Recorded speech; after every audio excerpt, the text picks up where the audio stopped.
Buenas tardes a todas y a todos los hermanos que se encuentran en estos momentos en el Centro de Estudios Teosóficos Guadalajara, así como a todas y a todos aquellos que están conectados en estos momentos a través del Zoom.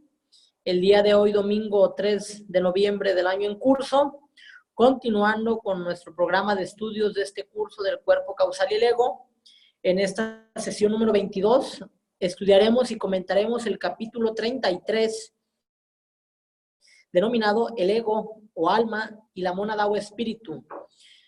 Bueno, pues vamos a ver una lección muy importante, una lección muy importante en este curso. Vamos a ver en contexto cuál es el actuar, cuál es esa interacción entre el alma o ego y la mónada o espíritu. Aquellas personas que por primera vez les corresponda leer esta lección, cuando ustedes lean o vean la palabra ego, nos estamos refiriendo al alma o yo superior, y cuando ustedes lean la palabra mónada, se entiende que nos estamos refiriendo al espíritu. Entonces voy a dar inicio con la lectura y concederemos también la palabra a los hermanos que están a través del Zoom para que también nos puedan apoyar con su participación. Y dice así: en el capítulo 3 estudiamos el advenimiento de las mónadas y consideramos en forma breve la naturaleza general de las mismas. En el capítulo sobre la iniciación hemos tratado de los efectos que produce esta en la relación entre la mónada o espíritu y el alma yo superior o ego. Ahora sería conveniente ocuparnos de los nuevos datos disponibles con referencia a la relación entre el alma o ego y la mónada, y estudiar también un poco más detenidamente la naturaleza de la misma y su actitud hacia sus manifestaciones en los mundos inferiores. Al considerar la naturaleza de la mónada en sí, estamos confrontados con la dificultad de que para nuestras investigaciones no existe ninguna observación directa de esta en su propio plano. El plano en el que reside el anupadaka o monádico, por ahora está más allá del alcance de nuestras investigaciones clarividentes. En la actualidad, lo más elevado que estos pueden conocer del hombre por observación directa es la manifestación de la mónada como espíritu trino en el plano de Atma.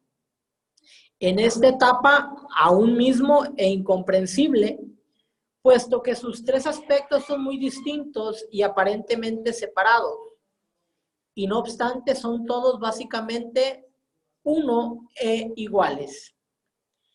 Si bien nadie inferior al grado de adepto puede ver la mónada, sin embargo, el arhat o iniciado de cuarto grado puede saber que existe, puesto que en el plano de Atma o de la voluntad espiritual es posible percibir la triple manifestación y los rayos que forman esa triple manifestación están convergiendo claramente a medida que se eleva al punto culminante.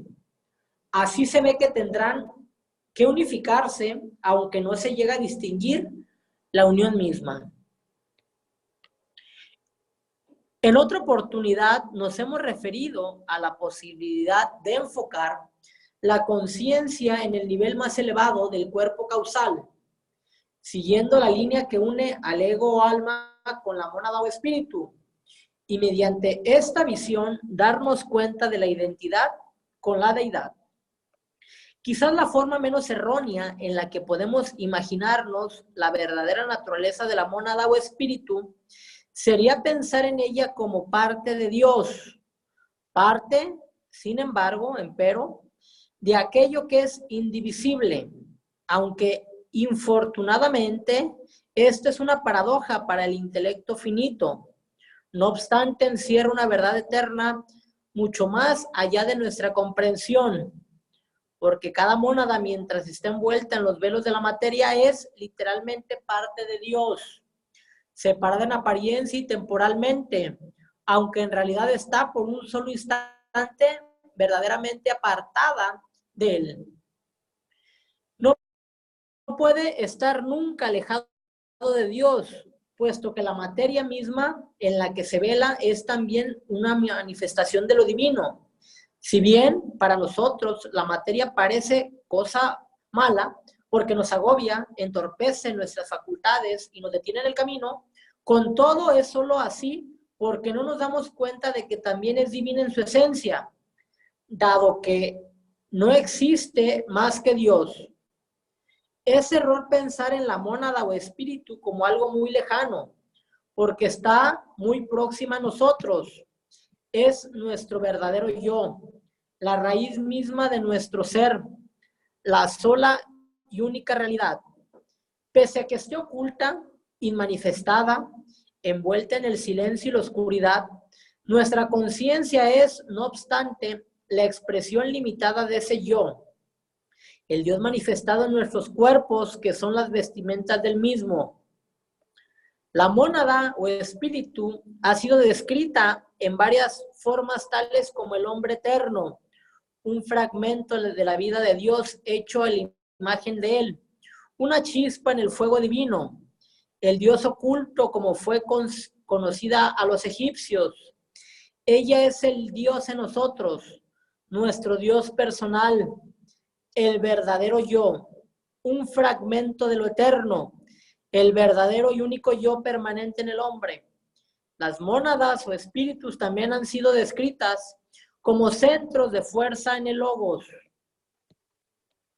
En vez de hablar de mónadas o espíritus humanos, tal vez sería más correcto decir la mónada o espíritu manifestándose en el reino humano, aunque tal exactitud pedántica podría ser todavía más confusa. H.P. Blavatsky escribió, se abre una cita de la Doctrina Secreta, tomo 1, página 237, que dice así: la mónada espiritual es una, universal, ilimitada e indivisa, cuyos rayos, sin embargo, forman lo que nosotros llamamos mónadas individuales de los hombres. Se cierra la cita, se abre otro énfasis, otra cita de la Doctrina Secreta en el tomo 1, página 47, que dice así: como lo expresa el Catecismo Oculto, yo percibo una llama, oh Gurudeva, veo innumerables y no separadas centellas que en ella brillan. Dices bien, y ahora mira en torno de ti y en ti mismo, aquella luz que arde dentro de ti.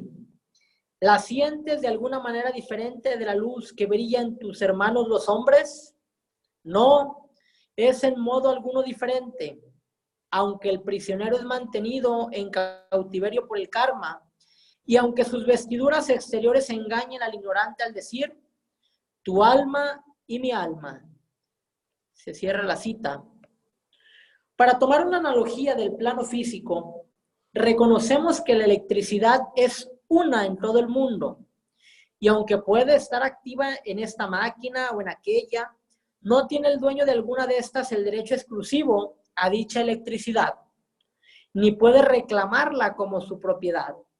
Así también la mónada es una en todas partes, aunque se manifieste en varios sentidos y a través de seres humanos aparentemente separados y distintos. Pero a pesar de tener el mismo origen y la misma naturaleza fundamental, sin embargo, cada mónada posee una individualidad propia y muy distinta y en su manifestación en el plano de Atma, como triple luz de gloria deslumbrante. Aún en este estado, cada mónada posee ciertas cualidades que la distinguen de todas las demás. Vamos a concederte la palabra a mi hermano Gavino en el centro de estudios, sí, para que nos des cuenta con las siguientes 3 hojas, por favor. Con gusto.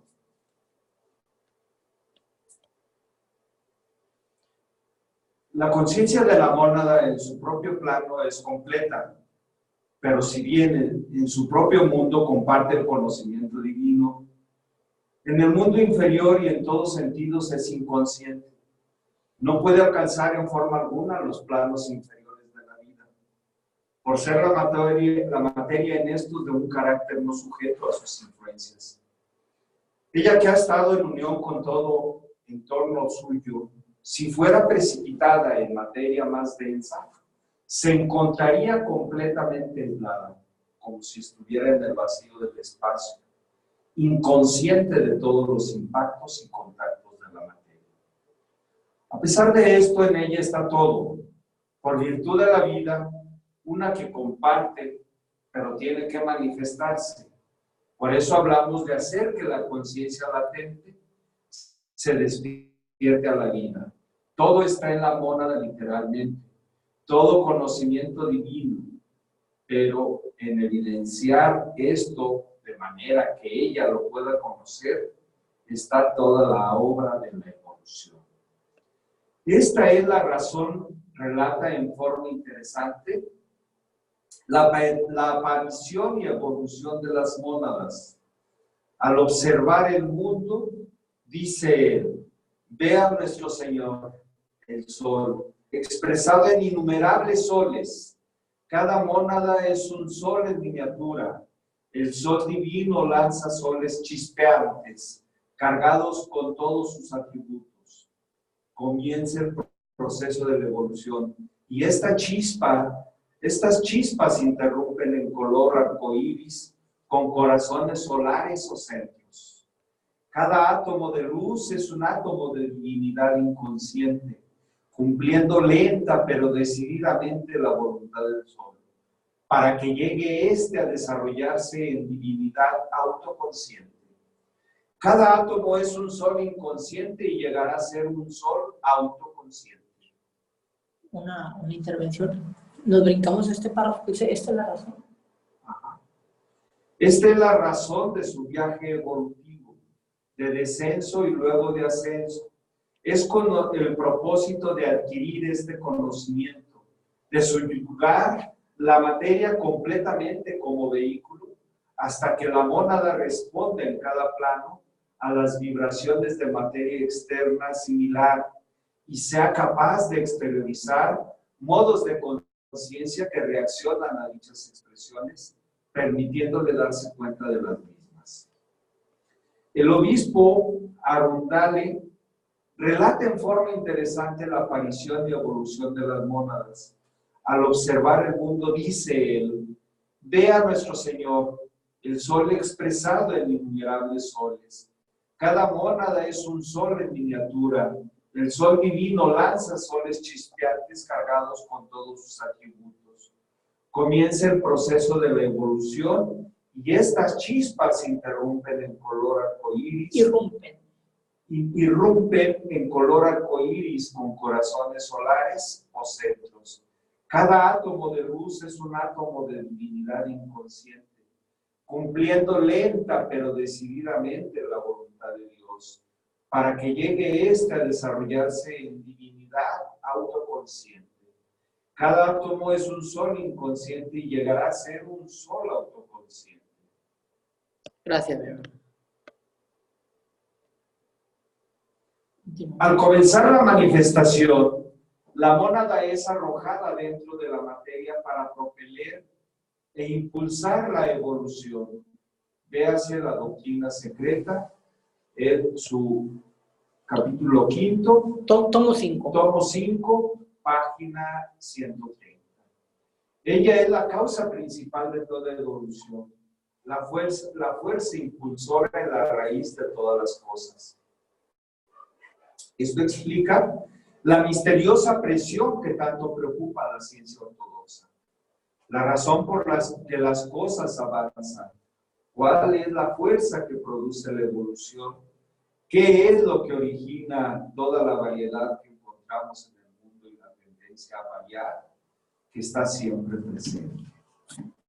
La mónada conoce desde el principio cuál es su meta en la evolución y toma la orientación general de esta. Pero hasta que la parte de ella que se expresa en el ego no haya alcanzado un grado bastante elevado, está apenas consciente de los detalles aquí abajo. O en todo caso, se interesa muy poco en ellos. A esta altura parece no conocer a otras mónadas, sino que descansa en beatitud indescriptible, sin tener ninguna conciencia activa de lo que lo rodea. El propósito, pues, del descenso de la mónada a la materia es el de conseguir nitidez y exactitud en los detalles materiales. Para este fin, como hemos visto ya en los capítulos anteriores de esta obra, un átomo de cada uno de los planos de Atma, Buddhi y Manas está ligado a la mónada. El poder de distinguir que posee estos átomos da una precisión que no existía en la conciencia de la mónada en su propio plano. Pero se puede preguntar, si la mónada es de la esencia de la divinidad en el comienzo y vuelve a esta al finalizar a su largo peregrinaje, si la mónada todo lo sabe y es toda bondad al emprender su viaje a través de la materia, ¿por qué es necesario para ella pasar toda esta evolución, incluyendo como ocurre tanta pena y sufrimiento, solo para retornar al fin a su tiempo de partida? A su punto. A su punto de partida.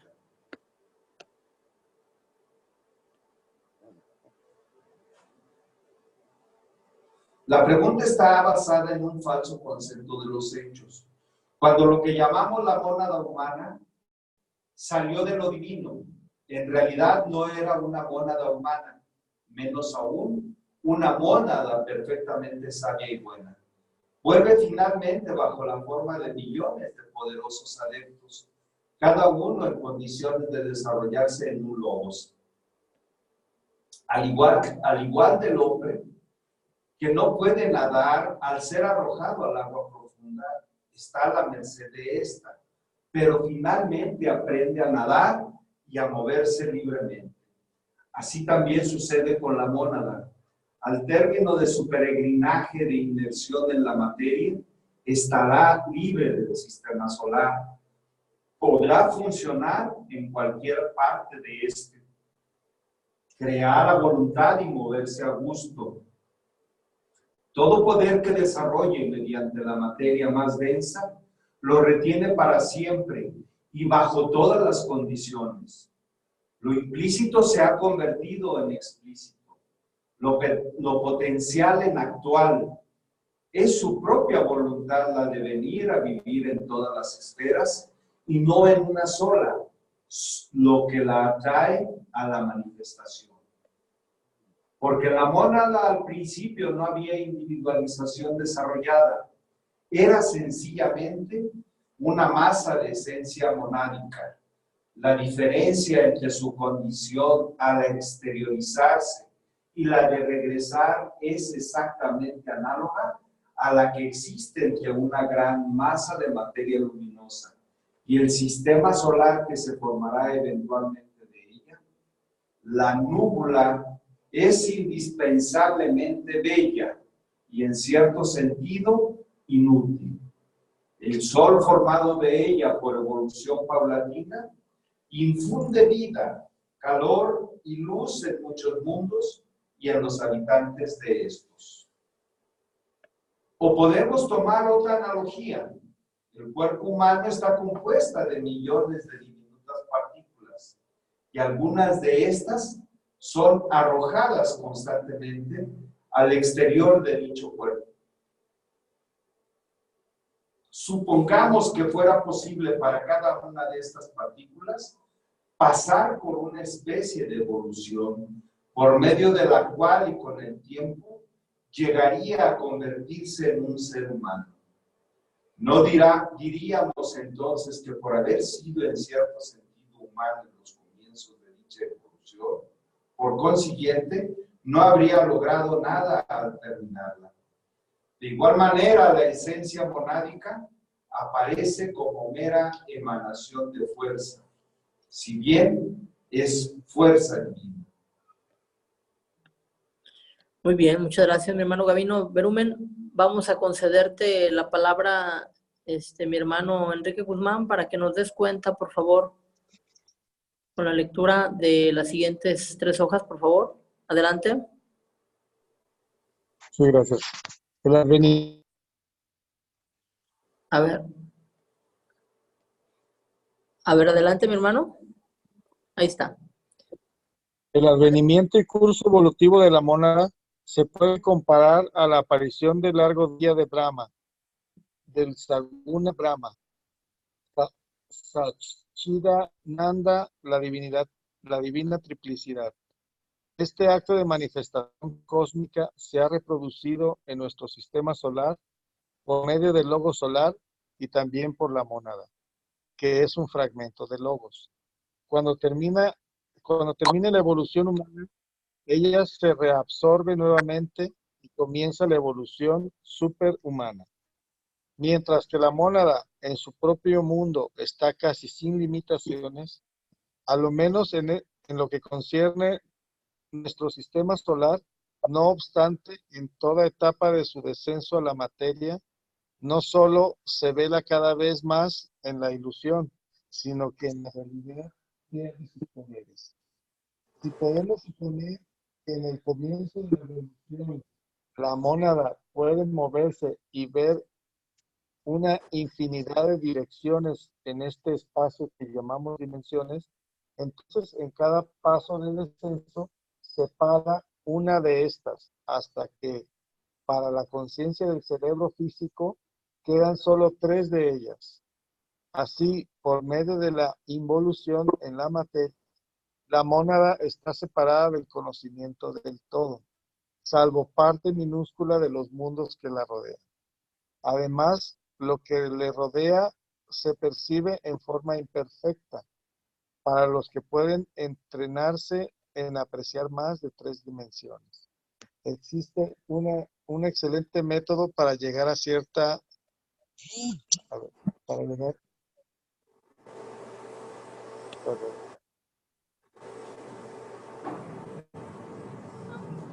Bueno, yo voy a continuar.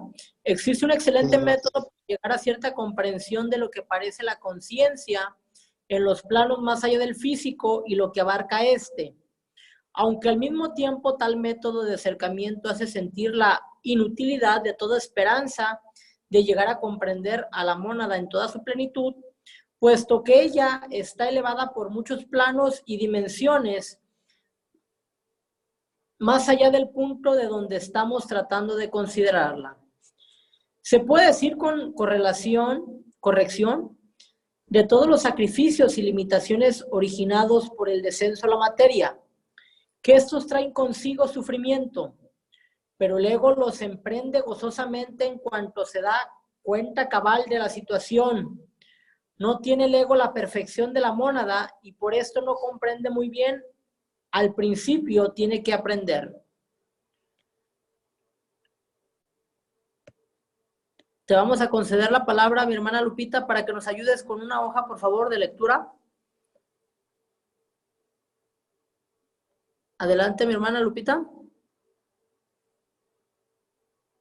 Así, la enorme limitación de cada nuevo ascenso en la materia es un hecho inevitable, de manera que cierto sufrimiento inseparable acompaña la manifestación. Tenemos que aceptar esta limitación como el medio para alcanzar un fin como parte del plan divino. En 2 sentidos, toda la vida manifestada está afligida, si el hombre no sabe llevarla. Uno de estos es hasta cierto punto inevitable, pero el otro está totalmente equivocado y es fácil evitarlo.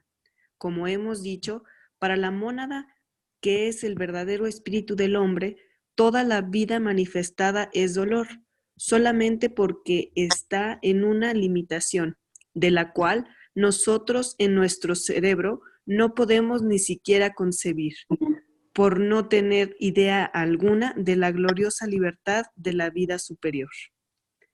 En este sentido, se ha dicho siempre que el Cristo, la segunda persona de la Trinidad, se ofreció como sacrificio al descender en la materia. Sin duda alguna es un sacrificio, puesto que es limitación indecidiblemente grande de lo que separa a él de todos los gloriosos poderes que son suyos en su propio nivel. Lo mismo es cierto de la mónada del hombre, indudablemente se sacrifica mucho al ponerse en contacto con la materia inferior, al cerner sobre ella a través de las largas edades de su desarrollo hasta alcanzar el nivel humano, cuando proyecta un pequeño fragmento de sí mismo como si fuera la punta de un dedo y así forma el ego o alma individual. La segunda clase de sufrimiento que es posible evitar totalmente se debe al deseo, empleando esta palabra en sentido amplio para incluir todos los deseos por las cosas inferiores, como también la ambición del poder, dinero, posición, etc. Todo deseo de esta naturaleza produce necesariamente disturbios y sufrimientos. A ello se debe que desde este punto de vista, lo que más se requiere para el progreso es la serenidad. Por esta razón tenemos las dos primeras 4 verdades nobles que enseñó el señor Buda: la existencia del sufrimiento y la causa del dolor. Continúa, ¿puedes apoyarnos con una hoja más, mi hermana? Claro que sí. Ok, gracias. Al pasar ahora a una consideración más específica del ego en su relación con la mónada, hemos de darnos cuenta de que el proceso de individualización por medio del cual aparece el ego no toma lugar en la esfera espiritual, sino que Atma Buddhi, según percibido a través de manas, parece compartir la individualidad de manas. El ego mismo no es el verdadero y eterno hombre, puesto que tuvo comienzo, entró en existencia en el momento de la individualización y todo lo que tiene principio ha de tener fin. Por consiguiente, aún el ego que ha perdurado desde que salió del reino animal también es impermanente. La mónada, y solo ella, es el único hombre real y permanente. Podemos considerar al ego como manifestación de la mónada en el plano mental superior, pero hemos de comprender que está infinitamente alejado de ser manifestación perfecta. Cada descenso de plano en plano significa mucho más que un simple velar del espíritu. También abarca una disminución real en la cantidad del espíritu expresada. Bien que sea incorrecto y engañoso hablar del espíritu en términos de cantidad, sin embargo, si se trata de expresar estos temas superiores, no es posible del todo estas incongruencias. Lo más que podemos aproximarnos con el cerebro físico a una idea de lo que le pasa a la mónada al envolverse en materia es al decir que solo se puede ver parte de ella.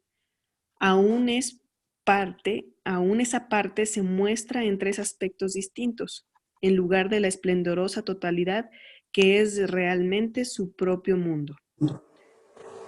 Así que el segundo aspecto del espíritu trino, al descender una etapa y manifestarse como buddhi o intuición, no es la totalidad de ese aspecto que manifiesta, sino solo una fracción del mismo. Igualmente, el tercer aspecto, al bajar 2 planos y manifestarse como intelecto, es solo fracción de lo que realmente es el aspecto intelecto.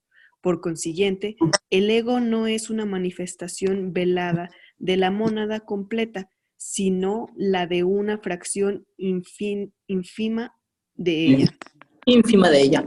Muy bien, gracias. Vamos a hacer nuevamente una pausa. Recordar que cuando leamos en el texto la palabra ego, nos estamos refiriendo al alma. Ego significa en la etimología latina yo. Entonces, y cuando leamos la palabra mónada, nos estamos refiriendo al espíritu. Entonces, el tema de esta charla se denomina el ego o alma y la mónada o espíritu. Ya lo hemos dicho, el ser humano es el espíritu hecho a imagen y semejanza del Creador, es esa mónada divina que actúa en ese plano monádico o plano anupadaka en el lenguaje sánscrito, y que esta mónada se expresa a través de 3 instrumentos, a través de 3 planos inferiores, En el plano átmico, en sánscrito, se expresa a través de la voluntad espiritual. En el plano búdico, a través de la intuición. Y en el plano de la mente superior, a través de lo que se conoce en sánscrito como manas, mana superior. Entonces, esta mónada o espíritu se expresa a través de 3 dimensiones, 3 planos inferiores, que son los que constituyen el ego, yo superior o alma. Y esta alma, a su vez, todavía no llegamos a ese punto, lo vamos a ver más adelante. Esta alma se expresa por medio de la personalidad, que es lo que la psicología indebidamente llama como ego, pero que el nombre correcto es personalidad, triada inferior, cuaternario inferior, que es lo que se compone a través de la mente concreta, el cuerpo emocional y el cuerpo físico. Entonces, en ese orden de ideas, vamos a ver precisamente esa máxima de Hermes, del Kybalión, ese principio hermético que dice que como es arriba, hacia abajo. Entonces, aquí dice tal como es el ego o el alma con respecto a la mónada, así es la personalidad en cuanto al ego. Al alcanzar la personalidad, el fraccionamiento es tal que la parte que podemos ver no se asemeje en ninguna proporción apreciable a la realidad, de lo que sin embargo es la única representación posible para nosotros. No obstante, y de este fragmento completamente inadecuado, tratamos de comprender el total.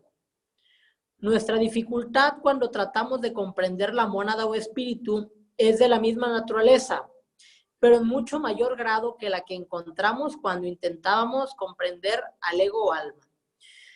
En este diagrama 39 vemos precisamente cómo se expresa este espíritu o mónada. La palabra mónada proviene del griego, que significa uno, por eso es mónada, mono y mónada significa uno. Entonces, la mónada, aquí lo vemos, este espíritu hecho imagen y semejanza del Creador, que expresa voluntad, amor, sabiduría e inteligencia activa, los 3 atributos del Creador: Padre, Hijo, Madre, energía, materia, conciencia. Los egipcios le llamaban Osiris, Isis y Horus. En la India se llama Shiva, Vishnu, Brahma.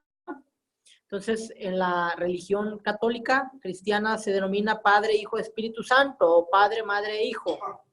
Entonces, esta mónada hecha imagen y semejanza del Creador, de Logos, como le denominamos en términos teosóficos, es un sol radiante. Vean su aura, vean su manifestación. Y esta mónada se expresa a través, ya lo vimos, de un alma, de un ego, un yo superior. Son acepciones, son términos, son conceptos, pero vean, el triángulo es mucho más pequeño, esta triada, y este huevo egoico, pues esta aura radiante, pues es menor. Y que se digan de las ínfimas personalidades, las múltiples personalidades, las múltiples encarnaciones por medio del cual evoluciona el individuo, que son sus personalidades. Vean un punto ahí apenas muy tenue que representa esa conexión entre la personalidad y el ego alma. Entonces, aquí en este diagrama se expresa claramente, dice que es un ensayo, por inadecuado que sea de representar gráficamente la relación entre la mónada o espíritu y el ego, alma o yo superior, y la personalidad.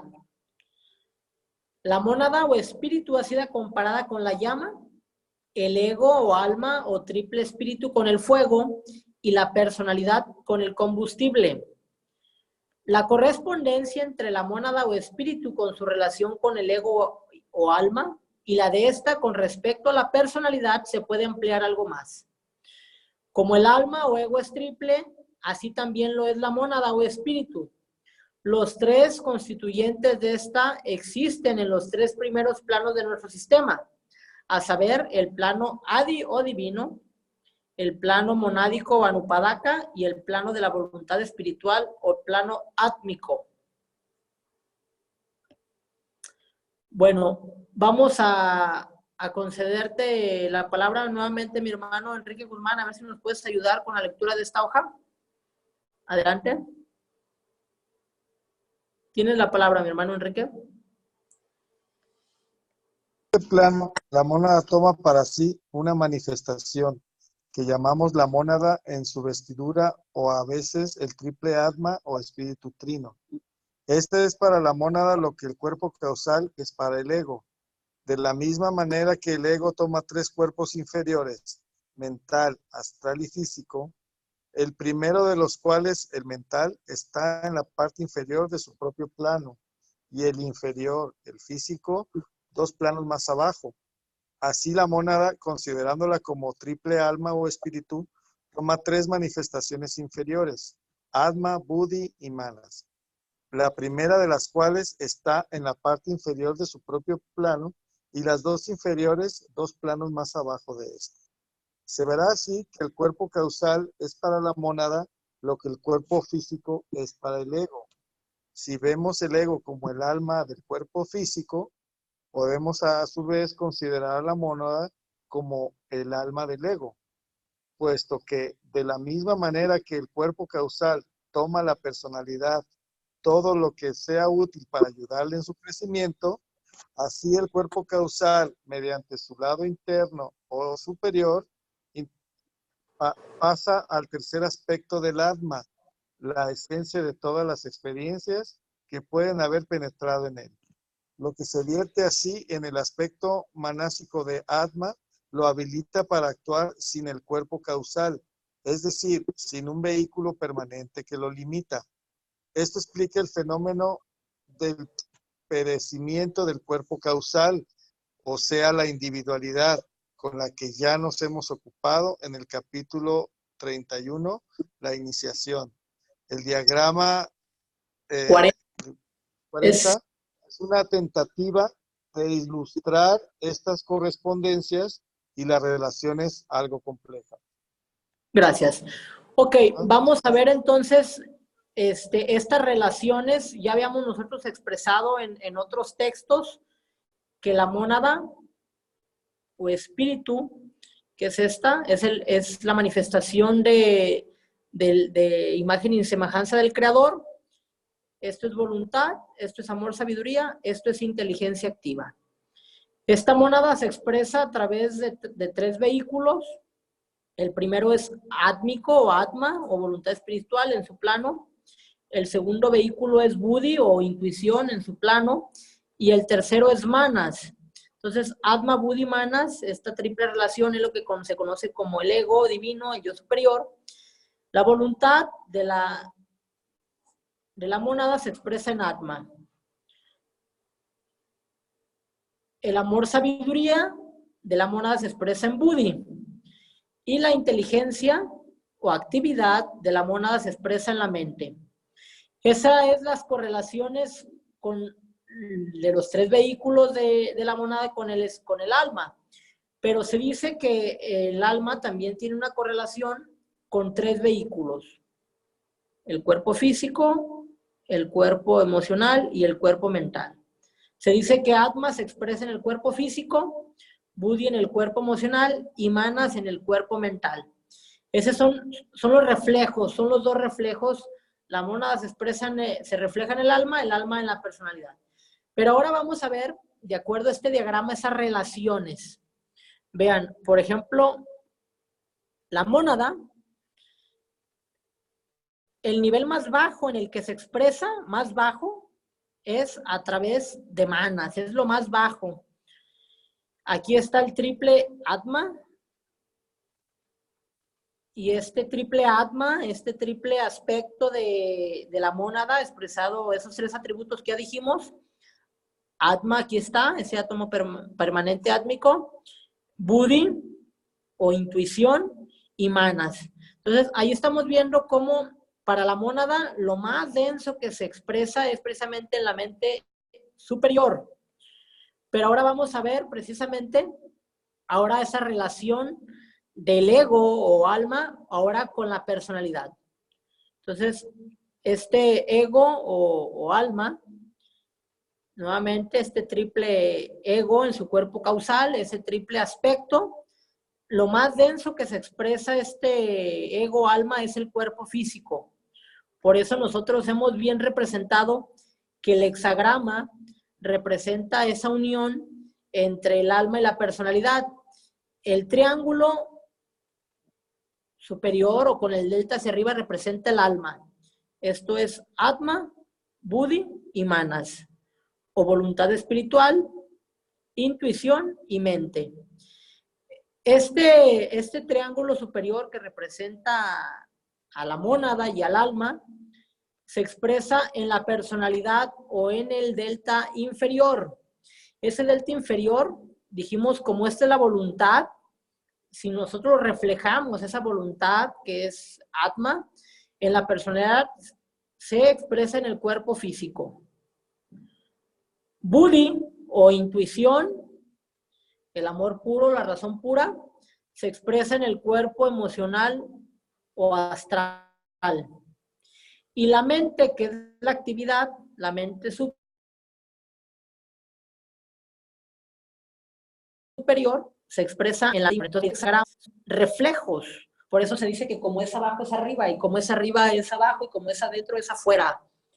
En realidad, lo vamos a ver más adelante, cómo se expresa precisamente estos tres triángulos. Se podría considerar que este es el alma, este es la personalidad, y la mónada es el círculo que los envuelve, ese sol radiante que el espíritu, que a fin de cuentas se expresa en todos esos vehículos. Entonces, de ahí que la importancia del símbolo en todas las tradiciones.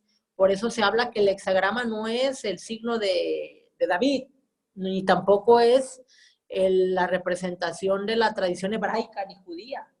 Se le asocia, se le denomina también como el sello de Vishnu, pero en realidad este símbolo del hexagrama tiene una profundidad mayor, que es lo que expresa precisamente la exclusividad de la bandera de Israel. No, o sea, que esos símbolos los han incorporado, lo han apropiado determinados individuos, determinadas tradiciones religiosas, pero bueno, a fin de cuentas, este hexagrama nos está dando cuenta precisamente de eso, que en realidad lo decimos, nosotros para efectos de estudios, nosotros para efectos evolutivos, hemos visto que la mónada o espíritu tiene que descender por todos estos planos. Aquí está en su plano, el plano anupadá monádico, y luego desciende al plano átmico, que está aquí, luego al plano búdico y al plano emocional, al plano mental, emocional y físico. Entonces, se embarca en ese proceso involutivo.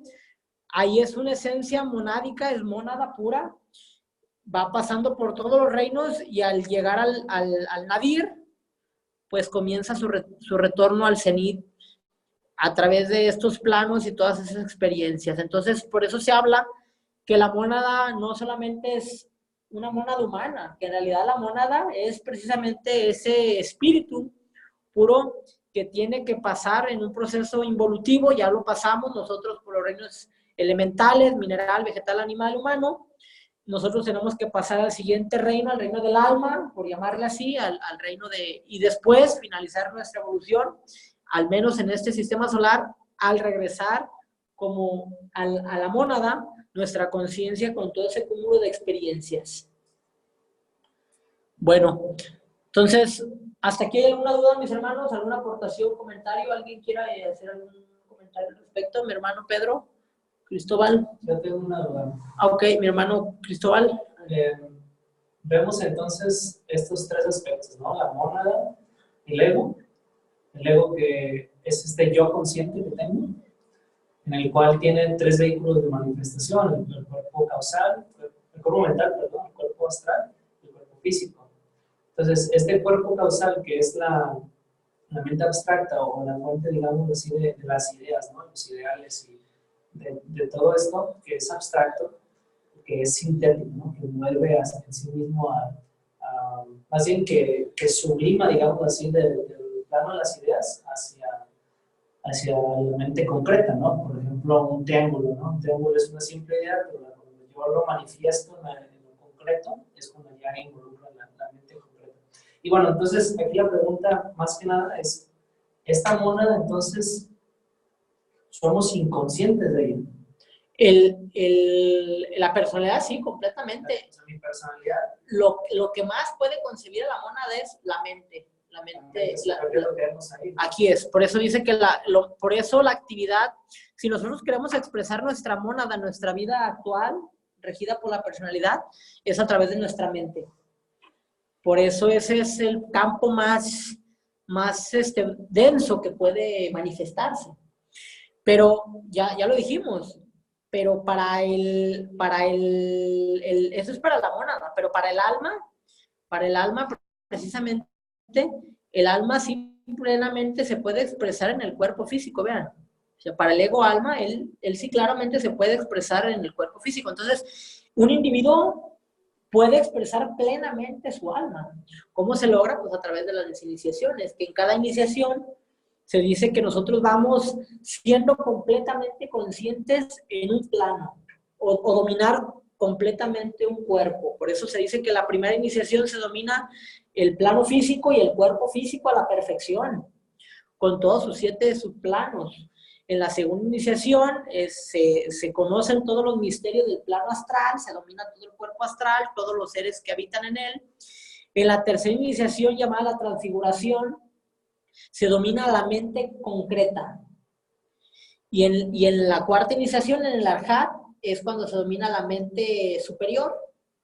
Por eso ahí es donde precisamente en ese cuarto grado iniciático, en el Arhat, es cuando ahí, en esa crucifixión, ahí es cuando verdaderamente se muere la personalidad, porque ya la conciencia se crucifica, la materia, los 3 vehículos inferiores. Por eso la cruz representa eso, ¿no? La parte, la verticalidad y la horizontalidad del tiempo y del espacio y de la materia y del espíritu. O sea, la cruz tiene una profundidad muy grande. O sea, es la unión precisamente de la verticalidad con la horizontalidad. Por eso nos dice aquí que cada átomo es en esencia un logos, es un espíritu. Y dicen los textos que el misterio de la materia es precisamente la redención, que el plan cósmico implica que toda la materia se redima, se libere. O sea, cada átomo se tiene que liberar y liberar como sus potencialidades. Entonces vean cómo cada átomo es en esencia un microcosmos, es un logos. Que obvio, nosotros somos un conjunto de millones, de 200 quintillones de células. Ahora imagínense, multipliquen las 200 quintillones de células por los átomos. Entonces, ¿qué cantidad de átomos tenemos en nuestro microcosmos? Y pues bueno, eso nos puede dar un inicio de la cantidad de logos que puede haber. ¿Alguien más, Pedrito? No, está muy claro todo. Nada más que lo que antaño se decía, que una chispa divina es un ser divino caminando. Aunque no importa la forma que tenga. En el hombre, pues un cuaternario con una estrella superior, ahí estaba la presencia del hombre. Y la inherente a la chispa divina. Muy bien, muchas gracias, mi hermano. ¿Alguien más quiere hacer algún comentario? Enrique Guzmán, Lupita, ¿vamos bien en cuanto al desarrollo del tema? Y también hacemos énfasis, esa es la cuarta iniciación. En la quinta iniciación, el adepto o maestro ya domina el plano búdico o intuicional. En la sexta iniciación se domina el plano átmico. Y en la séptima, pues ya precisamente a partir de ahí comienza el verdadero manifestación del espíritu encarnado, ¿no? Entonces, ya lo vamos a ver en la siguiente lección, la segunda iniciación y más elevada. Vamos a ver ahí la tabla de las iniciaciones, cómo desde la primera iniciación hasta la novena, que se dice que debemos de transitar en este logos planetario, y cómo a medida que vamos alcanzando esos grados, vamos desarrollando distintos cargos para la jerarquía. Ok. Bueno, vamos a concederte la palabra a mi hermano Cristóbal, con voz un poco elevada para que nos escuchen los hermanos del Zoom. ¿Tiene la palabra? Toda la tríada superior, Atma, Buddhi, Manas, se puede considerar también como el Buddhi de la tríada, aún más inclusiva de la mónada, ego y personalidad. Este Buddhi mayor es triple: voluntad, sabiduría y actividad. Y su tercer aspecto, Kriya Shakta, entra en operación en el cuerpo a su debido tiempo para activar sus órganos y liberar sus poderes latentes. La afirmación en la obra Luz en el Sendero de que el guerrero en el hombre es eterno y seguro se puede tomar como relativamente exacta del ego con relación al yo inferior, y es absolutamente correcta al referirse a la mónada con relación al ego. Como hemos visto, puede equivocarse en la etapa primitiva, pero es mucho menos propenso a cometer errores que la personalidad. La mónada, por otra parte, no se equivoca, aunque sus conocimientos en cuanto a las condiciones en la Tierra podrán ser algo vagas, pero su instinto tiene que estar del lado del bien, o el hecho de que es divino. Ni el ego ni la mónada tienen aún conocimientos exactos, porque su evolución no es completa. Son como guías para nosotros, y no se puede hacer otra cosa que seguirlas. Pero aún como guías, ellos mismos están en desenvolvimiento. Podemos observar aquí que la triple manifestación de la mónada es la que llama el cristianismo las tres personas en un solo Dios. Al enseñar en el credo atanásico que los hombres han de adorar un Dios en a Trinidad y la Trinidad de la unidad, sin confundir las personas ni dividir la sustancia. Es decir, nunca confundir la obra y la función de las tres personas separadas, cada una en su propio plano supremo, por detrás de todos, en el plano supremo, en que estos tres son uno. Tales consideraciones no son únicamente el valor teórico, sino que tienen también el significado completo de tales enseñanzas. No obstante, deberíamos siquiera saber que existen estas tres líneas de fuerza y que al mismo tiempo dicha fuerza es una y la misma. Sin saber esto, no podemos comprender el método por el cual vino a existencia nuestro mundo. Si nos será posible comprender al hombre, ni nos será posible comprender al hombre a quien creó Dios a su propia imagen, que por consiguiente es tres y no obstante uno, Atma, Buddhi, Manas, y sin embargo es un espíritu. Podemos considerar las tres partes del Dios superior como tres aspectos de una gran conciencia aumente. Son todas ellas tres modalidades de conocimiento. Atma no es el yo, sino que esta conciencia que se conoce al yo. Buddhi es esta conciencia que conoce la vida en las formas, por percepción propia y directa. Manas es la misma conciencia mirando hacia el exterior, al mundo de los objetos. Cada Manas es una parte de esta, sumergida en dicho mundo y afectada por él. El verdadero yo es la mónada, cuya vida es mayor que la conciencia, o sea, la vida de esta mente completa, el yo superior. Se puede expresar la misma verdad en forma algo diferente. En realidad, en muchas formas, Atma, Buddhi y Manas, el hombre, reflejan en sus esferas más pequeñas las características del yo, como también la voluntad de autodirección. Manas, en el polo opuesto, es conciencia del mundo, y su poder de voluntad ejecuta todo nuestro trabajo, hasta lo efectuado mediante las manos. Pero Buddhi, entre los dos, es la esencia misma de la conciencia de subjetividad. Más allá de este miembro medio de carácter trino, está la mónada en el hombre, representante en él del Parabrahman, el estado de su verdadera y absoluta nirvana, más allá de la conciencia. El Atma es el estado de su falsa nirvana relativa, del plano nirvánico o átmico, su última ilusión que persiste entre las iniciaciones cuarta, Arhat, y quinta, Adepto. Como la mónada está más arriba de la trinidad de conciencia, así los cuerpos personales están fuera o debajo de ella. Son conocidos solamente al reflejarse en Manas. Podemos imaginar quizás, aunque aquí vamos mucho más lejos del conocimiento actual, que cuando nos hemos dado cuenta plena y finalmente que la mónada es el verdadero hombre, encontraremos más allá una extensión todavía más gloriosa. Hallaremos que la chispa no ha sido nunca separada del fuego, pero que del mismo modo en que el ego se mantiene por detrás de la personalidad y la mónada del ego, así se encuentra el ángel planetario por detrás de la mónada y la deidad solar del ángel planetario, tal vez aún más allá en forma infinitamente superior, y por esta razón completamente incomprensible para nosotros. En la actualidad existe una deidad aún mayor, allende la deidad solar y por detrás de este, y a través de muchas etapas se ha de encontrar al Supremo que está sobre todo manifestado. Pero aquí nos falla hasta el pensamiento, y la real y única reverencia está en el silencio.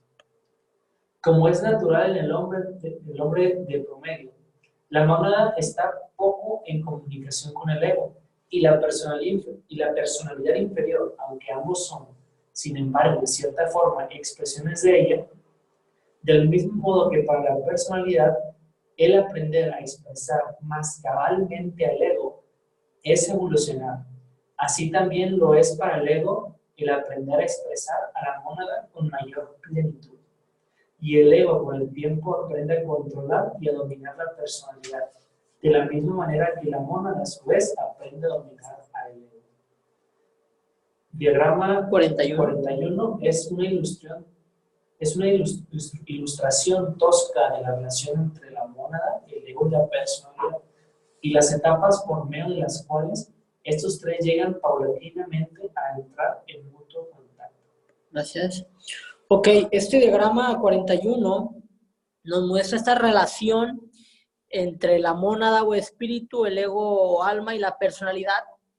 Vemos aquí, vean, por ejemplo, la mónada en todas sus etapas, en todo, si hablamos en cuestiones de tiempo, que en realidad se dice que para la mónada no existe ni el tiempo ni el espacio, es permanente, siempre observaremos que es la misma.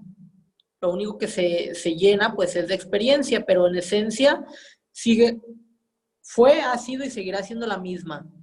El ego, vean, el ego alma, como en estas primeras etapas es pequeño y conforme va pasando las experiencias, se va acrecentando. La personalidad, vean, es un triángulo, ya lo vimos, es el triángulo con el delta invertido. En sus primeras etapas, esta personalidad, vean, es pequeña y a medida que va evolucionando se va haciendo más grande este delta. Entonces, por eso, esa relación entre el espíritu, entre la personalidad y el alma, a medida que se va desarrollando la personalidad, directamente se va reflejando en el ego e indirectamente en la mónada, esta información. Entonces, a través de las sucesivas encarnaciones, se va acrecentando esa relación, por eso se ensancha en este vínculo. Vean, incluso aquí en las primeras etapas está en la línea muy tenue, pero conforme se va avanzando, se va ensanchando precisamente este canal entre la personalidad y el alma, y a su vez también en las primeras encarnaciones, pues es entre el alma y la mónada, es una línea tenue, y conforme se va acrecentando las experiencias, se va ensanchando el canal, vean, hasta que en este nivel, en este grado evolutivo, en este grado iniciático, ya hay una completa conexión, vaya, una completa, un canal ensanchado entre esos tres aspectos, la mónada, el ego alma y la personalidad. Entonces, por eso aquí lo vamos a describir aquí más adelante en el siguiente diagrama, vean. Dice, a la izquierda del diagrama encontramos al ego representado como muy pequeño, aquí está. Es un ego infantil, un alma infantil completo, pero pequeño y sin desarrollo. La personalidad también es menuda, indicando su condición primitiva. A medida que evoluciona la personalidad, se ensancha gradualmente hasta que por fin se vuelve equilateral, indicando que está bien desarrollada, redondeada y simétrica. También se observará que el vínculo entre la personalidad y el ego, al principio muy estrecho, se ha extendido hasta que alcanza casi la anchura total de la personalidad, lo que hablamos aquí.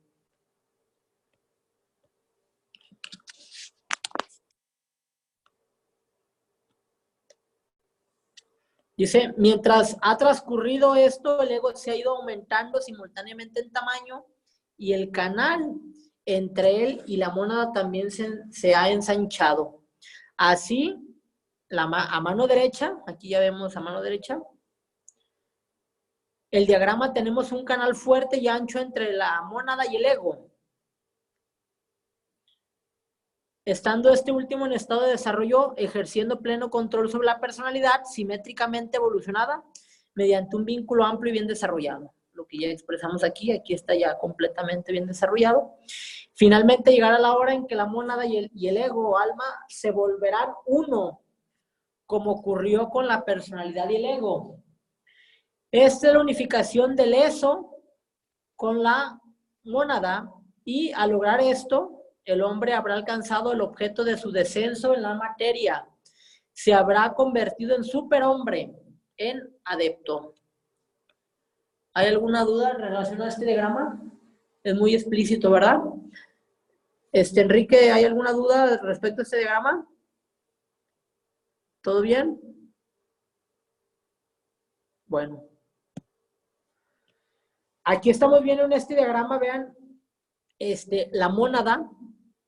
la mónada representada precisamente por el delta, el triángulo, el ego, y es la personalidad. Este diagrama 42, mónada, ego y personalidad, aunamiento, como este sol, que es la mónada, pues en realidad todo lo cubre, todo lo abarca. Este símbolo a mí se me ha hecho muy interesante en relación de cómo la personalidad en realidad se incorpora dentro del ego. A diferencia del hexagrama que ya nosotros dijimos que es el reflejo, aquí en este diagrama se expresa la personalidad dentro del alma, pero con el delta inferior. Ok, dice el diagrama 52, ya la personalidad completamente reducida, porque en un principio ya lo vimos aquí en el hexagrama, la personalidad del alma está a la par, pero ya aquí en la consumación de la obra está ya la personalidad reducida dentro del ego. Dice, vemos a la mónada, ego y personalidad perfectamente alineados, verdaderamente un aunamiento. La misma vida compenetra todas sus tres manifestaciones, pero la personalidad, debido a su tamaño y constitución, puede expresar menos de la vida una que el ego, y a su vez, por razones similares. Expresa toda la vida divina que irradia de este velo y de más lejos, por más delgado que sea dicho velo de materia separado, que hace de ella un ser distinto. Al alcanzar esta consumación, entra entonces la entidad, y por primera vez en su vida real, porque todo este estupendo proceso de evolución es una preparación para la verdadera vida del espíritu, que comienza solo cuando el hombre se convierte en más que hombre. La humanidad es el último grado de la escuela mundial, y cuando el hombre sale de esta, entra en la vida del espíritu glorificado, la vida de Cristo. Bueno, nos van a explicar este diagrama, que es muy interesante. Obsérvenlo, este diagrama de la mónada, ego y la personalidad. Nos lo va a explicar nuestro hermano Gavino. Te vamos a conceder la palabra para que nos des cuenta de... Este diagrama es una tentativa de indicar, primero, el completo alineamiento o unificación de mónada, ego y personalidad. Segundo, el consiguiente centro único de conciencia. Tercero, la vida una fluyendo por todos los tres. Cuarto, las limitaciones impuestas en las manifestaciones de la vida, una por las barreras limítrofes de personalidad, ego y mónada. Quinto, la verdad de que la personalidad, el ego y aún la mónada no son sino velos mayábicos o ilusorios impuestos en la vida divina. Y sexto, la verdad de que la vida, una es limitada y universal según indicado por la circularidad del aura e irradiación. De irradiación. De irradiación. Trascendiendo así sus expresiones a través de la mónada, el ego y la personalidad. Como una parte de mí mismo, me manifiesto, pero permanezco. Okay. Aquí esta palabra de con una parte de mí mismo me manifiesto y permanezco, es una máxima que habla precisamente de cómo se manifiesta el universo, el absoluto. Con una parte de mí mismo me manifiesto, pero permanezco. Igual esto se aplica a la mónada. Una parte de mí mismo, esa mónada, se manifiesta en el ego alma y esa alma se manifiesta en la personalidad, pero en realidad es lo mismo. Continuamos, hermano. Dicha vida tiene una gloria y un esplendor allende toda comparación y comprensión, pero que cada uno de nosotros la logrará.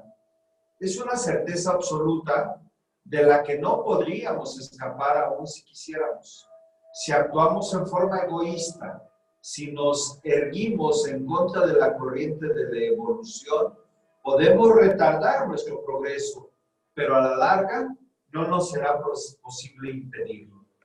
De modo que existe correspondencia muy estrecha entre la relación de la mónada con el ego y entre este y la personalidad. Llega finalmente el momento en que el ego mismo se convierte en un vehículo animado por la mónada. Ahora en plena actividad, de la misma manera que el ego durante largas épocas, fue la fuerza vitalizadora de la personalidad. Todas las múltiples experiencias del ego, todas las esplendorosas cualidades desarrolladas en él, pasan íntegras a la mónada misma, encontrando en ella una realización muchísimo más plena que aquella que el ego les hubiera podido otorgar. Surge la pregunta, ¿la mónada en el caso del hombre corriente hace algo que afecta o que pudiera afectar a su personalidad aquí abajo? Tal intervención parece ser muy rara. El ego de parte de la mónada trata de conseguir perfecto control de la personalidad y de usarla como instrumento.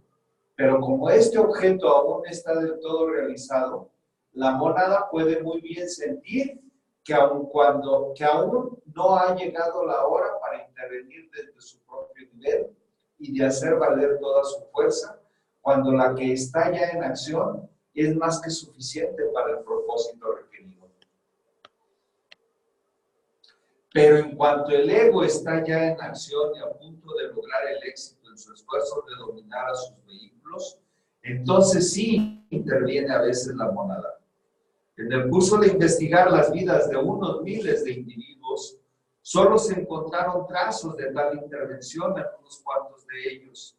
El ejemplo más sobresaliente es el que se presentó en la 29ª vida de Alcione, Krishnamurti, cuando dio su palabra al señor Buda de dedicarse en vidas futuras al conseguimiento del estado de Buda, con el fin de ayudar a la humanidad.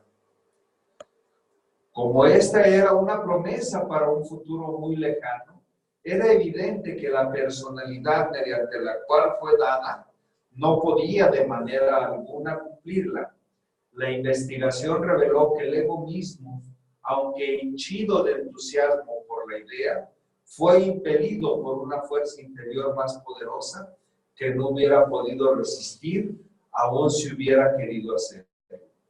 Siguiendo todavía más lejos los indicios, se encontró que dicha fuerza impulsora venía indudablemente de la mónada.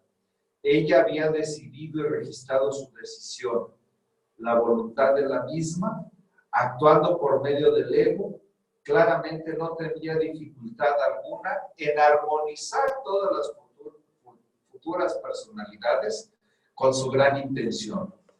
Se encontraron otros ejemplos del mismo fenómeno. Ciertas mónadas habían respondido ya al llamado de las autoridades superiores, después de decidir que su personalidad, representativos, ayudarían en la obra de la sexta raza raíz en California. Algunos centenares de años más adelante, a causa de esta decisión, nada de lo que harían dichas personalidades durante el tiempo de intervalo podría de manera alguna impedir el cumplimiento de esta decisión. La fuerza compulsora no viene pues de afuera, sino del interior del verdadero hombre mismo. Cuando la mónada ha decidido, la cosa se cumplirá y está bien que la personalidad ceda amablemente y con prontitud, reconociendo la voz de arriba y colaborando gozosamente. Ok, aquí nos da un indicio, vean por qué la Escuela de Sabiduría está en Crotona, en California, y por qué muchos centros de investigación tecnológico, científico, están en California. Entonces, aquí nos está diciendo precisamente cómo estas mónadas ya se están encarnando, ya se encarnaron precisamente aquí en California para dar inicio a esta sexta raza raíz. Entonces, aquí nos dio este vestigio, ¿no? De ahí que por eso aquellos hermanos que les tocó fundar esa escuela de sabiduría en Crotona, en Ohio, ahí en California, pues sabían algo al respecto, ¿no? Y por qué hay varias logias muy importantes en California, ¿no? Entonces, aquí nos está dando indicios de cómo incluso las órdenes iniciáticas, quien presta el juramento es precisamente el alma, porque si prestara el juramento a la personalidad, pues no lo pudiera cumplir. Se dice que más adelante vamos a ver en las iniciaciones segundas o mayores, quién es el que presta el juramento y quién es el que se compromete, porque la personalidad, pues obvio que no cumpliría a veces sus promesas, pero ya aquí nos está dando un ejemplo, por ejemplo, Krishnamurti, que él hizo un voto al señor Buda, y que pues quien lo hizo no precisamente ese impulso de la mónada. Entonces, igual como ciertos sacrificios que han hecho ciertos seres, pues han sido decisiones de la mónada y del alma, no tanto de la personalidad. Bueno, vamos a siguiente contenido. Con todo gusto. Si no hace esto, entonces tendrá mucho sufrimiento inútil.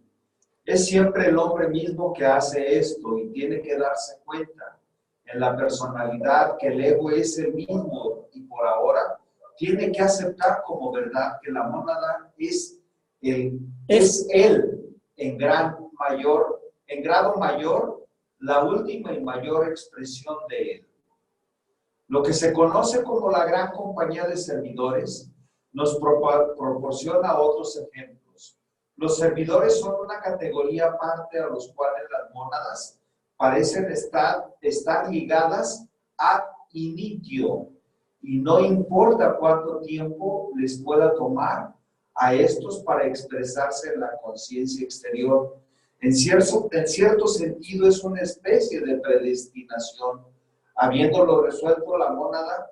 Para datos más extensos sobre lo referente a los servidores, véase el artículo titulado Los servidores por Charles Webster Leadbeater en la revista El Teósofo, septiembre de 1903. En vista de la consideración general de que en un universo perfectamente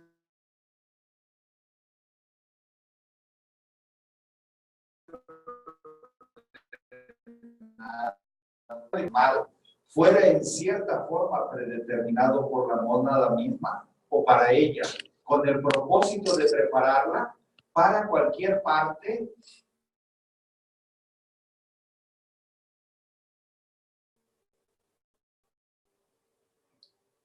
porque llegará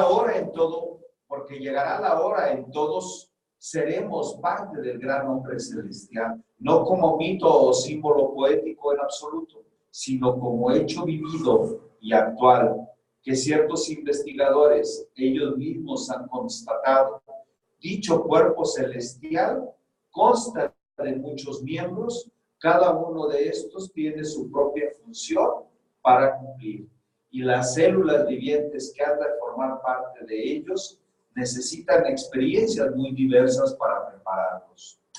Puede muy bien ser que desde el comienzo de la evolución se hayan seleccionado las partes, que cada mónada tenga su predestinada línea de evolución y su libertad de acción está relacionada en primer término según el ritmo con el que progresará a lo largo de esta línea. En la celebración de la Santa Eucaristía hay mucho simbolismo referente a la mónada, al ego y a la personalidad.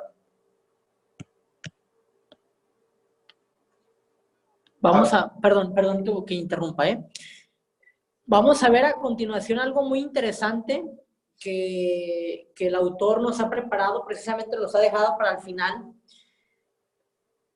acerca de la profundidad de la celebración de la Santa Eucaristía, que ya lo dijimos, la Santa Eucaristía ha sido el ritual, ya lo hemos dicho en otras intervenciones, en otros cursos, en otras secciones, que la Santa Eucaristía es el ritual solar por excelencia, y que esta Santa Eucaristía, este ritual solar, este ritual cósmico, no pertenece solamente al ámbito católico cristiano.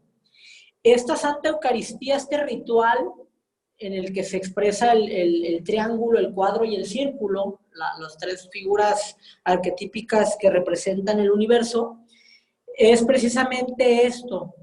El cáliz, ya lo hemos dicho, el cáliz en su base es el cuadro, representa la personalidad, en su vértice el triángulo, que significa la copa, y el semicírculo es precisamente ese contenedor de la mónada, que la mónada en esencia pues es la representación de la hostia, que es, por fin de cuentas, el logo solar que desciende al cáliz. Entonces, esta celebración de esta Eucaristía es un ritual que ya se practicaba desde la Atlántida, se dicen en algunos textos, y que es por excelencia este ritual, el ritual de manifestación precisamente de la mónada a través del ego y la personal, y el aunamiento, ese ayuntamiento, ese maridaje entre esos tres aspectos, entre el Padre, la Madre y el Hijo.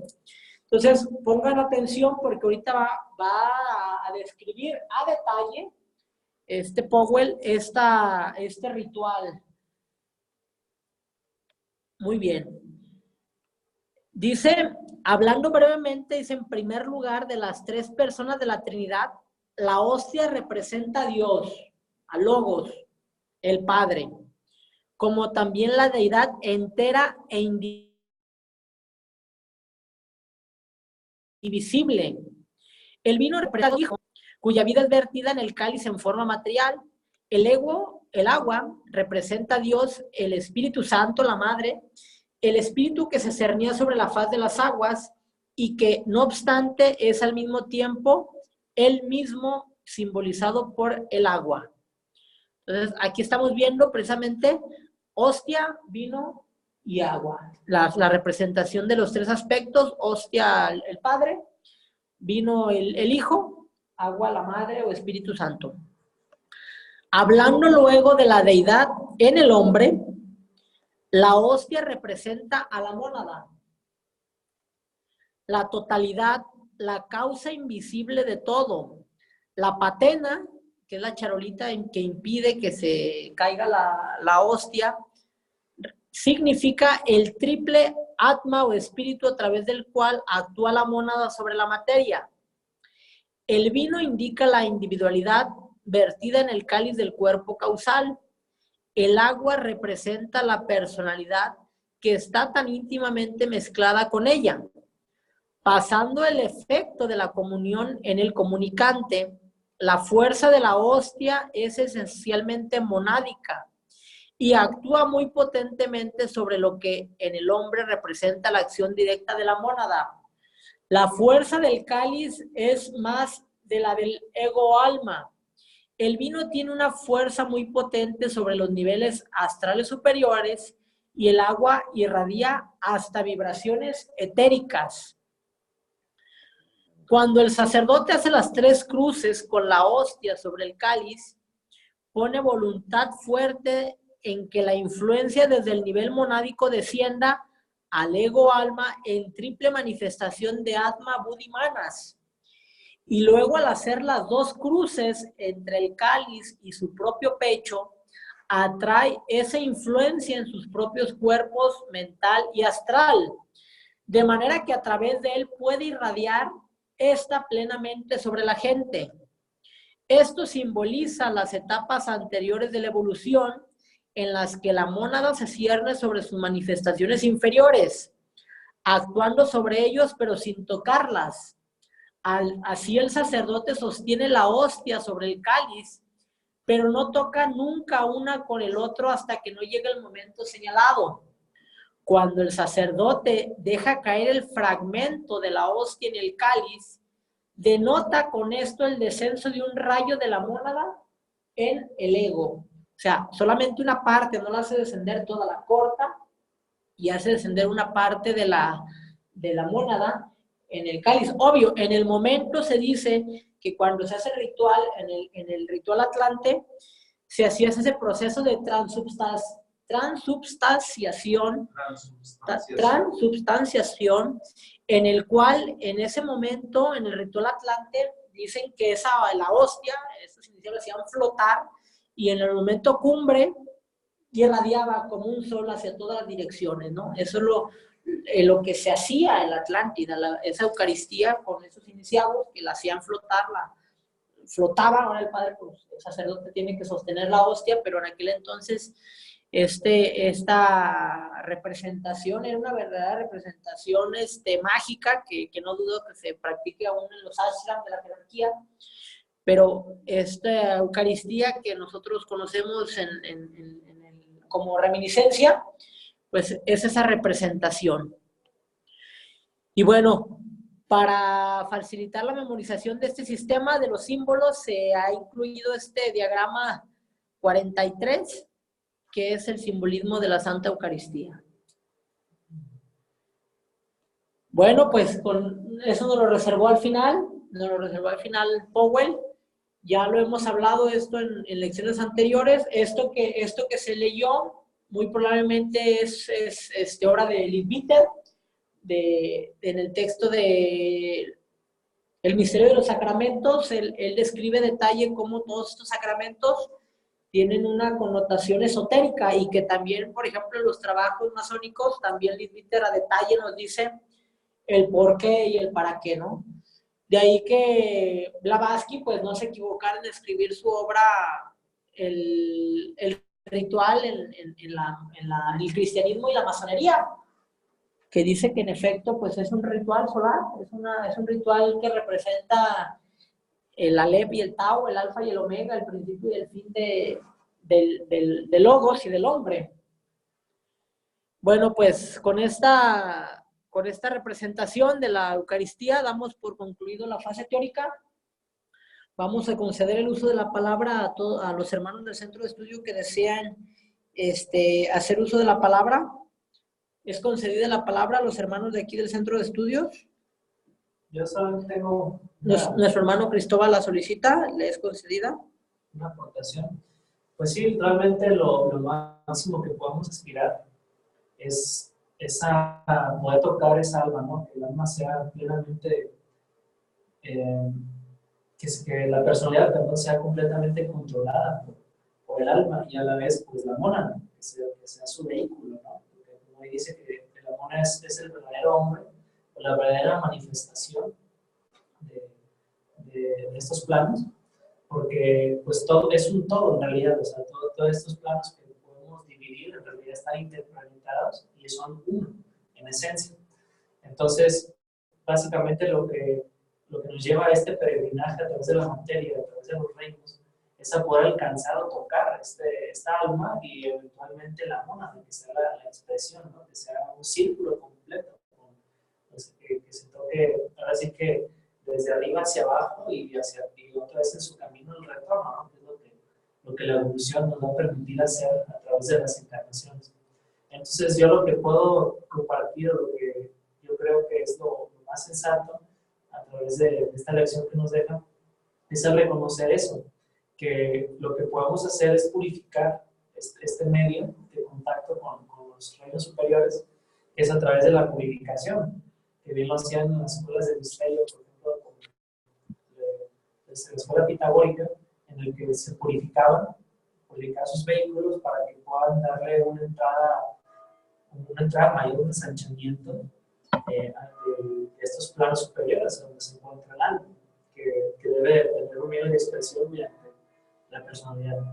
Entonces, es por ello que convienen hacer prácticas que conecten a uno, ¿no? Con lo más bello, con lo superior, con los sentimientos más elevados hacia aquello que consideramos como máximo, ¿no? Como verdadero, como bello, como bueno. Entonces, al apegar la conciencia a ese estado, o a esas virtudes, esos ideales, porque como esta realidad siempre está cambiando, este mundo de las formas pues es múltiple y infinito.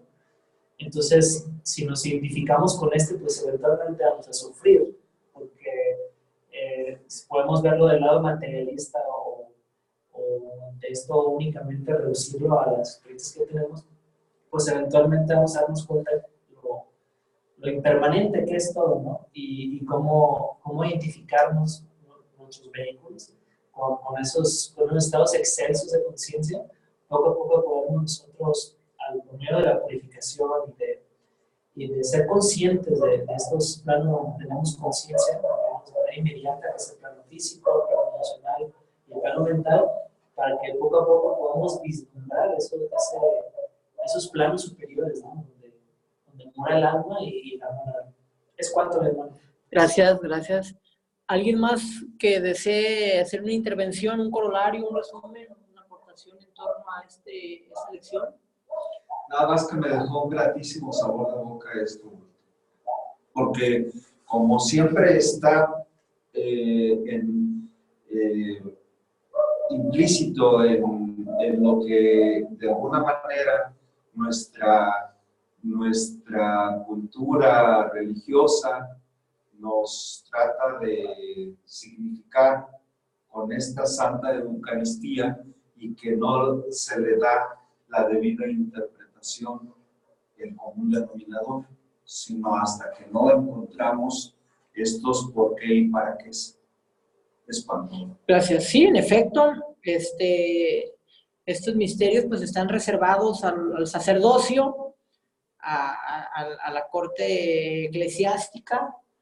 Estos misterios, pues sí, ellos conocen el significado. A las masas, a las multitudes, pues no se les dice, desafortunadamente, porque quizás no era en aquel entonces el momento. Ya la humanidad, en esta era de Acuario, pues en esta era de la información, se dice que es la era de los grupos, que es la era de donde incluso ya existe la posibilidad de la iniciación grupal. Hablan ya muchos textos, autores, que ya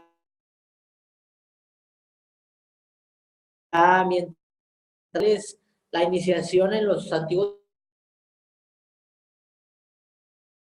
misterios se daba de forma distinta en los colegios iniciáticos. Se habla hoy de que ya la iniciación, el trabajo de difusión de esta sabiduría arcana, pues es precisamente a través de los grupos.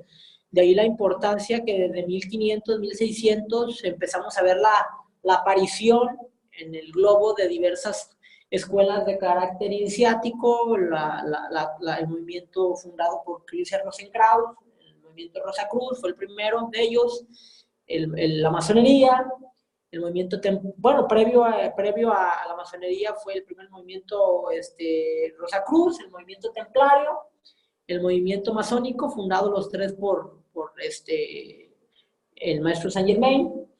Y posteriormente de ello viene el nacimiento de la Augusta Sociedad Teosófica, ¿no? En 1875, y de ahí en escalada una serie de escuelas iniciáticas que ya preparan a multitudes, a masas.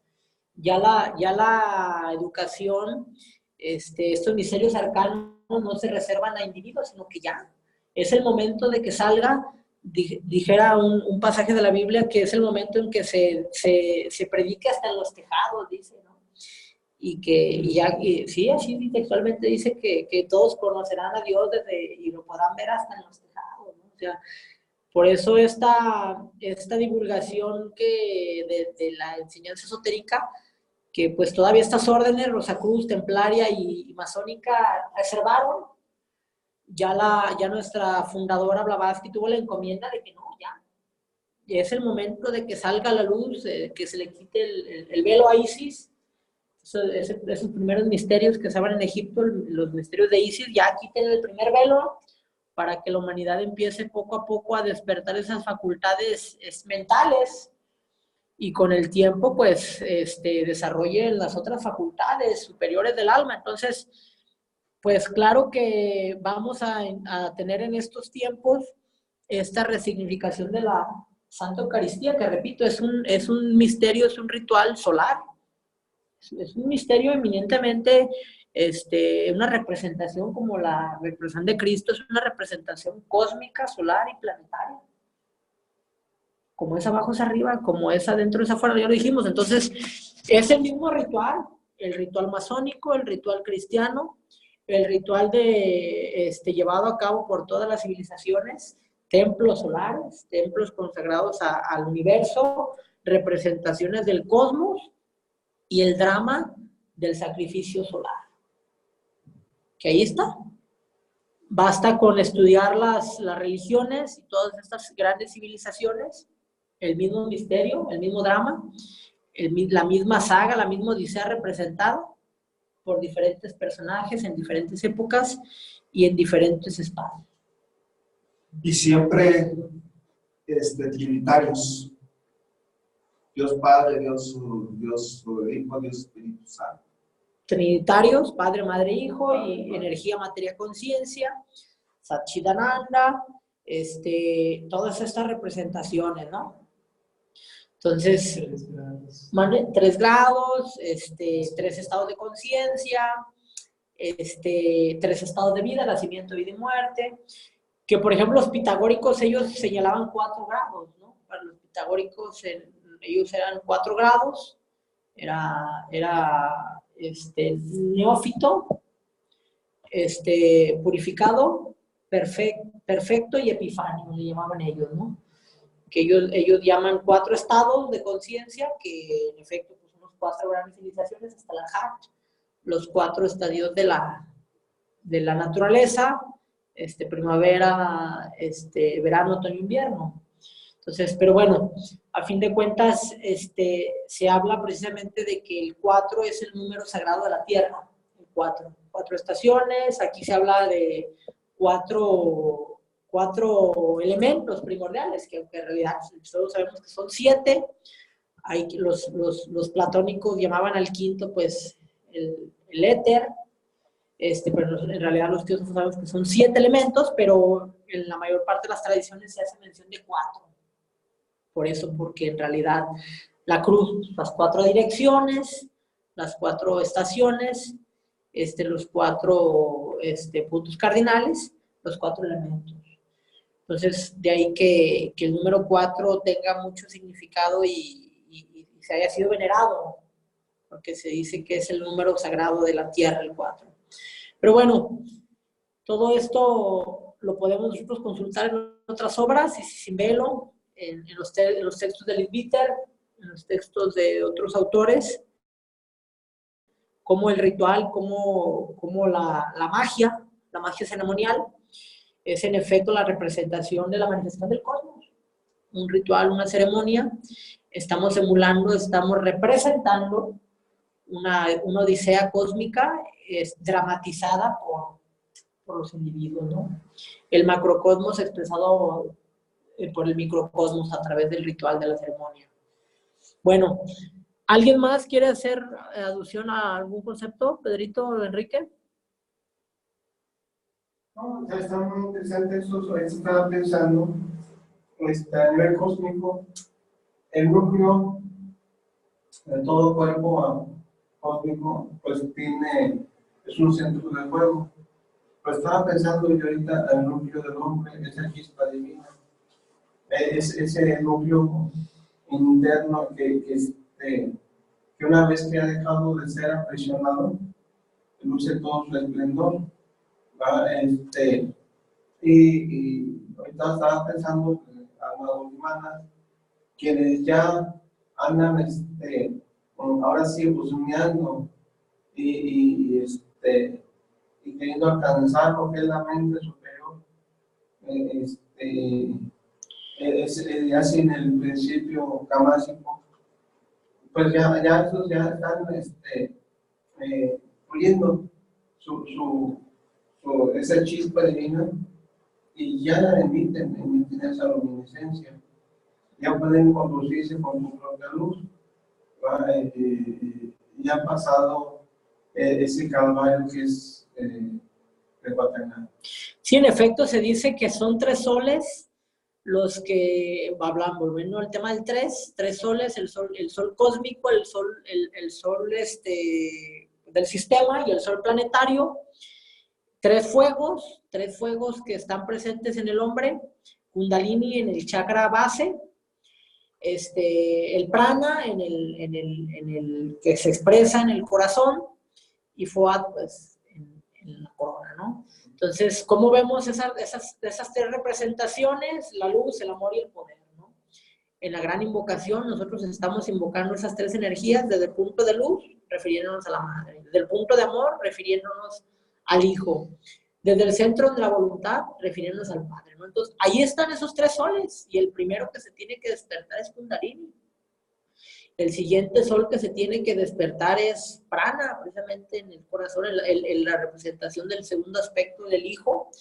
Y el último sol que se tiene que despertar, pues es el chakra corona, ¿no? Que ya ese sol se hace incluso visible, esa aureola, ya ese sol es esplendoroso, ¿no? Entonces, están los 3 soles en el individuo como representación del macrocosmos. Y que nosotros en nuestras ceremonias hemos representado que esos son 3 soles. Esos 3 soles en la tradición védica le han dado nombres. ¿Es Surya? ¿El otro cuál era, mi hermano? Te lo mandé la vez pasada. Lo dijimos la vez pasada, ¿no? Eran 3 soles. Eran 3 soles los que se representan y que esos 3 soles en el lenguaje más cotidiano, pues es la representación del sol Om-An, que después lo modificaron y por eso le llaman el templo de Salomón. Pero en realidad son estos 3 soles, el sol Om-An, estos 3 mantras que representan precisamente a estos 3 soles, la representación de estas 3 fuerzas. Más adelante aquí lo teníamos, este triángulo, este delta. Bueno, lo borramos, pero bueno, aquí está. Dice que esos 3 soles se mencionan en los Vedas como Aditya, Savitru y Surya. En las teologías caldeas y asirias se conocen como Om, Sol y An, y estas 3 sílabas se unen para crear las palabras Sol, Om, An, que es una expresión mítica del Sol triple y no difieren de la expresión islámica de Sulaimán. Ahí está, Sol solar es Sol, el mantra Sol, el Sol cósmico es el Om, y el Sol planetario An, Sol, Om, An. Que en realidad la A la invirtieron los hebraicos, estos hermanos, para señalar Salomón, pero es Sol, Om, An. Ahí está. Muy bien. Pues con esto damos por concluido. Mi hermano Enrique Guzmán, ¿tienes alguna aportación? No, Señor, todo bien, gracias. ¿Mandé? Todo bien, gracias, Señor. Bueno, Pues agradecemos entonces su participación a todas y todos los hermanos y nos vemos estamos a 2 lecciones. Gracias al Cósmico fue un curso vasto. Vamos a cerrar este curso con 24 lecciones. Nos falta la siguiente, que es la segunda iniciación, otras más elevadas, que es la sesión 23, y la 24, conclusión. Entonces fue un curso vasto, 24 sesiones, fueron varios meses, pero pues espectacular, ¿no? Porque estamos concluyendo con este curso el seguimiento de estas obras. Empezamos el cuerpo etérico, el cuerpo astral, el cuerpo mental, el cuerpo causal. Es una maravilla, ¿no? Bueno, pues agradecemos a toda su participación y nos vemos la próxima semana.